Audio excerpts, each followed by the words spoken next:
RSI के अंदर relative strength का मतलब होता है कि ये किसी स्टॉक या इंडेक्स की पास्ट परफॉर्मेंस के अनुसार उसकी प्राइस की स्ट्रेंथ को मेजर करता है। एंड इंडेक्स का मतलब होता है कि ये एक न्यूमेरिकल वैल्यू प्रोवाइड करता है जो 0 से लेकर 100 के बीच होती है। देखिए, आरएसआई एक ऐसा इंडिकेटर है जिसको लगभग 70% इन्वेस्टर एंड ट्रेडर्स यूज करते हैं अपनी ट्रेडिंग में। आरएसआई की ऐसी कौन सी वैल्यूज होती हैं जिनसे मार्केट रिवर्स होता है एंड इसको कितने टाइप से कस्टमाइज किया जा सकता है, यानी कि ट्रेडिंग के लिए कितने पीरियड का आरएसआई बेस्ट रहता है एंड इन्वेस्टमेंट के लिए कितने पीरियड का आरएसआई ठीक रहता है एंड किस इंडिकेटर के साथ मिलकर ये बेस्ट रिजल्ट देता है, जैसे कि RSI plus Bollinger bands, RSI plus moving average, RSI plus MACD, RSI with stochastic oscillator, RSI plus ADX यानी average directional index and common mistakes and tips for using RSI. इन सब चीजों के बारे में बात करेंगे इस वीडियो के अंदर। तो दोस्तों, सबसे पहले जानते हैं आरएसआई के इंट्रोडक्टरी पार्ट के बारे में, क्योंकि इस वीडियो के अंदर आपको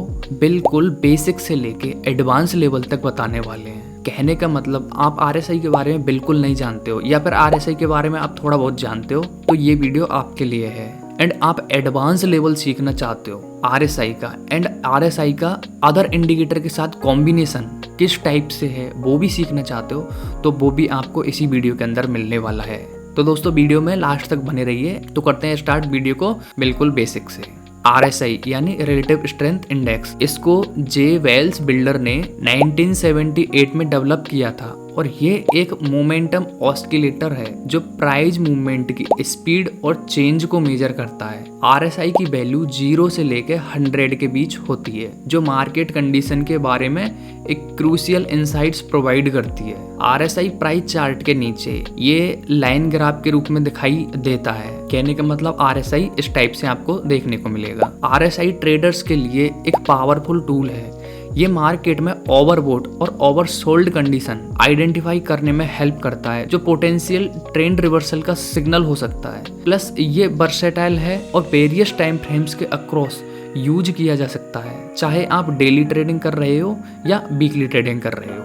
ऐसा माना जाता है कि आरएसआई वैल्यू 70 से ऊपर होने पर सजेस्ट करता है कि एसेट ओवरबॉट है, जबकि 30 से नीचे होने पर यह इंडिकेट करता है कि एसेट ओवरसोल्ड है। 50 लेवल एक मिड पॉइंट के रूप में होता है एंड माना जाता है जो ओवरऑल ट्रेंड डायरेक्शन को गेज करने के लिए यूज किया जाता है। इसके अंदर कुछ मिस्टेक्स भी होती हैं। एक बड़ी मिस्टेक आरएसआई पर ब्लाइंडली रिले करना बिना ओवरऑल ट्रेंड को कंसीडर किए, ये मिस्टेक हो सकती है। एंड आरएसआई की डिफॉल्ट सेटिंग को ब्लाइंडली यूज करना, ये भी एक मिस्टेक हो सकती है। वे हमेशा आरएसआई सेटिंग्स को अपने स्पेसिफिक ट्रेडिंग स्ट्रेटेजी के हिसाब से सेट करें। कहने का मतलब, अगर किसी स्टॉक के अंदर या फिर किसी इंडेक्स के अंदर जो बाय डिफॉल्ट 14 पीरियड का आरएसआई आपको देखने को मिलता है, आप उसको चेंज कर सकते हो। आप उसको 14 की जगह 15 कर लो, 9 कर लो, 21 कर लो। उस पर्टिकुलर इंडेक्स या स्टॉक्स के अनुसार जो पीरियड सूटेबल हो उसी को आप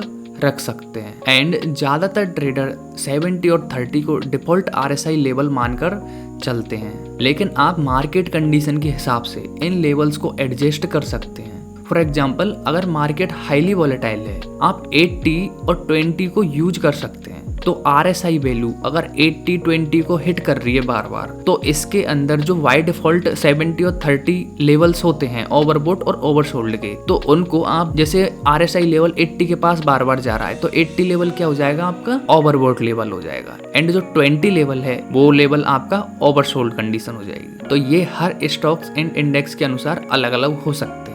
ऐसे नहीं है कि डिफॉल्ट 30 और 70 पर ही आपको ट्रेड करना है। आरएसआई को अक्सर एक लैगिंग इंडिकेटर माना जाता है, लेकिन कुछ सिचुएशंस में ये लीडिंग सिग्नल भी दे सकता है। कैसे? जब आरएसआई एक्सट्रीम लेवल 85 या 15 या फिर 90 या 10 लेवल को टच करता है तो ये मार्केट में शार्प रिवर्सल इंडिकेट कर सकता है। ये लीडिंग सिग्नल आपको ईयरली एंट्री और एग्जिट आइडेंटिफाई करने में मदद कर सकते हैं, यानी कि आपको जल्दी एंट्री और एग्जिट करने में हेल्प कर सकता है। क्योंकि ऐसा माना जाता है कि जब आरएसआई लेवल एक्सट्रीम लेवल पर पहुंच जाता है तो काफी हाई चांसेस रहते हैं कि मार्केट उस लेवल से रिजेक्शन ले सकता है। इसलिए उस जगह पर इसको हम लीडिंग इंडिकेटर या फिर लीडिंग सिग्नल बोल सकते हैं। जब मार्केट कंसोलिडेट हो रहा होता है उस टाइम ट्रेडर्स अक्सर कंफ्यूज रहते हैं लेकिन RSI का यूज करके आप पोटेंशियल ब्रेकआउट प्रिडिक्ट कर सकते हैं।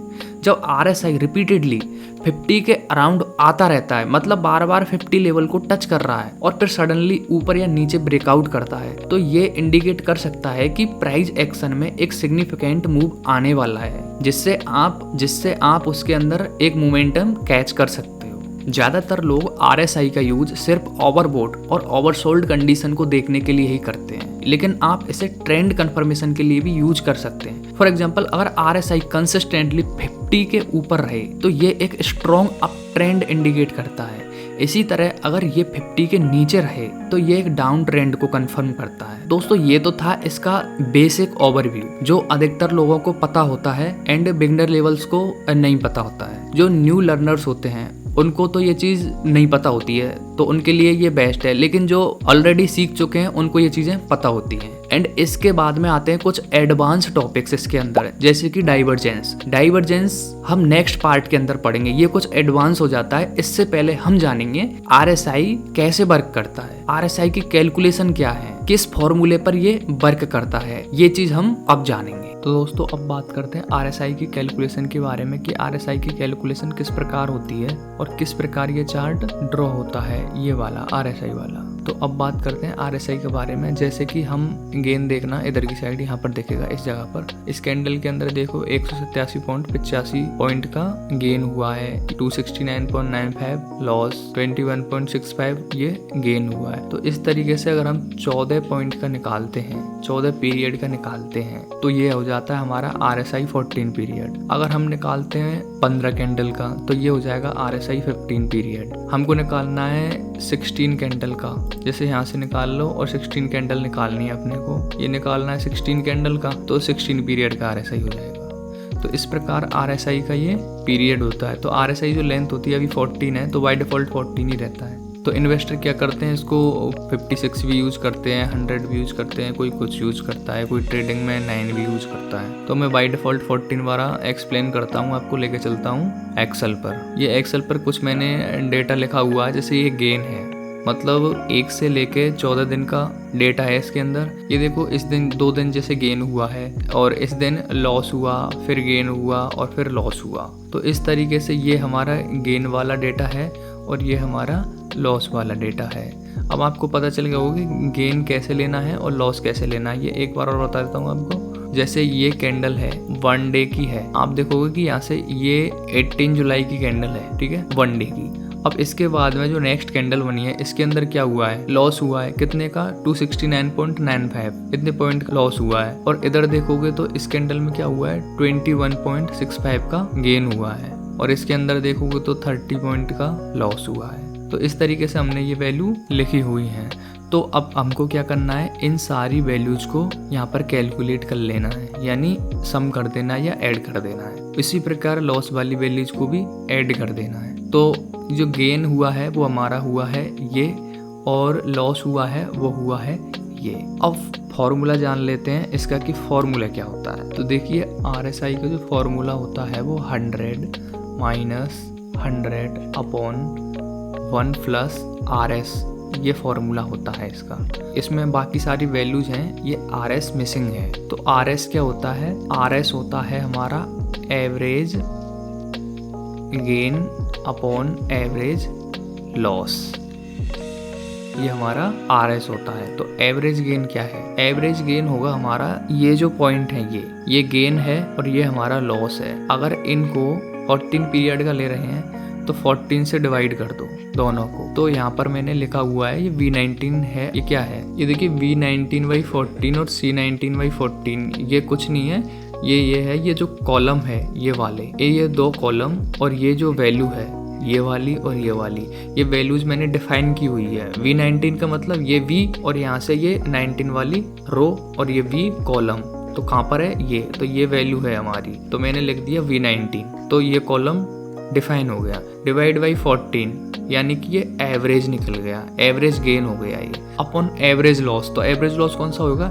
C19, ये लॉस वाला C, और ये 19 ये रो, और डिवाइड बाई 14, यानी कि ये 14 कर दो इसको, कौन सी वैल्यू निकल के आएगी, ये वैल्यू निकल के आ रही है इनकी। तो ये जो वैल्यू दोनों निकल के आई हैं ये क्या है, यही है हमारे एवरेज गेन और एवरेज लॉस। तो अब एवरेज गेन लिख दो 72.6 अपॉन एवरेज लॉस लिख दो 170.42। तो अगर इसको डिवाइड करोगे तो 0.61 आ रहा है इसका, 0.618 यानी 0.62 मान लो। ये RS की वैल्यू निकल के आ गई। तो अब RSI निकालोगे, RSI is equal to 100 minus 100 upon, अब 1 से इसको प्लस कर दो RS को, तो कितना हो जाएगा ये, इस फॉर्मूले में आप पुट करोगे तो 1 प्लस 0.62 यानी 1.62। अब 100 में इसका भाग दोगे तो कितना निकल के आ गया। ये मैंने इस तरीके से भी कैलकुलेट किया हुआ है। ये इस तरीके से इसलिए कैलकुलेट किया है ताकि यहाँ पर अगर हम वैल्यू चेंज करें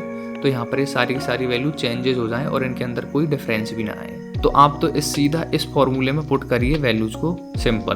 तो अगर आप इसको कैलकुलेट करोगे तो क्या निकल के आएगा, ये निकल के आता है 38.21 और यही हमारा RSI वैल्यू होती है, क्योंकि RSI के 100 माइनस 100 अपॉन 1 प्लस RS। देखिए मैं यहाँ पे कुछ चेंज करता हूँ, आप देखना ये 100 की जगह 10 लिखता हूँ तो RS की वैल्यू में आपको चेंजेस देखने को मिलेगा। देखिए 36 हो गया। अब ये सोचो कि फर्स्ट डे के अंदर 500 पॉइंट का गेन है, तो फिर देखो RSI चेंज हो जाएगा, ये 46 हो गया। इसको फिर से 100 कर देते हैं, ये फिर से वैल्यू निकल के आ गई सेम 38.21। ये देखिए ये 20 है, इसकी जगह हम कर देते हैं 450 पॉइंट का लॉस था, तो देखिए RSI 28.9 हो गया। तो इस तरीके से RSI की ये वैल्यू निकलती है और इस वैल्यू के बाद में वो चार्ट फॉर्म होता जाता है ये वाला।